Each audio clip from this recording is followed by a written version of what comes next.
On nous le rabâche à longueur de journaux télévisés. Cela fait l'unanimité du gouvernement au MEDEF, en passant par l'UMP et le FN.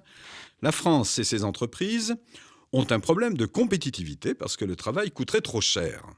Trop cher la protection sociale, trop cher les salaires. Mais cela ne tient pas debout. Explication.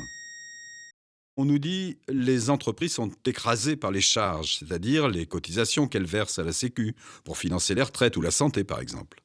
Mais ce n'est pas un cadeau. C'est une partie de notre salaire qu'elles nous doivent, ou plutôt, c'est la part de la richesse créée par les travailleurs qu'elles versent en leur nom. Ce n'est pas tombé du ciel d'ailleurs. Cela a été le résultat d'âpres luttes sociales. Donc, on nous dit les entreprises sont écrasées par les charges sociales. 143 milliards d'euros en 2012. Mais on ne nous dit pas que dans le même temps, les charges financières supportées par ces mêmes entreprises sont de 309 milliards, plus du double. Il s'agit de la ponction opérée par les actionnaires, les dividendes, et des charges bancaires et financières. Attention, rien à voir avec les investissements.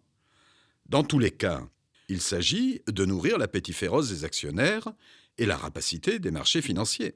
Mais ça, c'est tabou. Vous ne l'entendrez pas aux 20h de TF1, ni sur celui de France 2. Aucun expert sur ces antennes ne vous dira que c'est cette ponction, en quelque sorte cet impôt privé, qui menace notre compétitivité. Quel média prendra la responsabilité de vous parler du coût réel du capital sur la société ?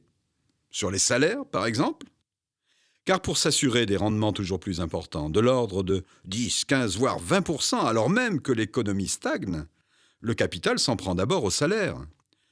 En 30 ans, 10% de la richesse créée, soit environ 200 milliards d'euros, est passée des poches des salariés à celles des patrons. Vous le saviez ? Et bien sûr, ce sont les petits, les moyens salaires qui trinquent, avec pour conséquence un ralentissement général de l'activité, la récession. Qui nous dira à quelle pression permanente sont soumis les salariés, provoquant maladie, dépression, parfois le suicide ?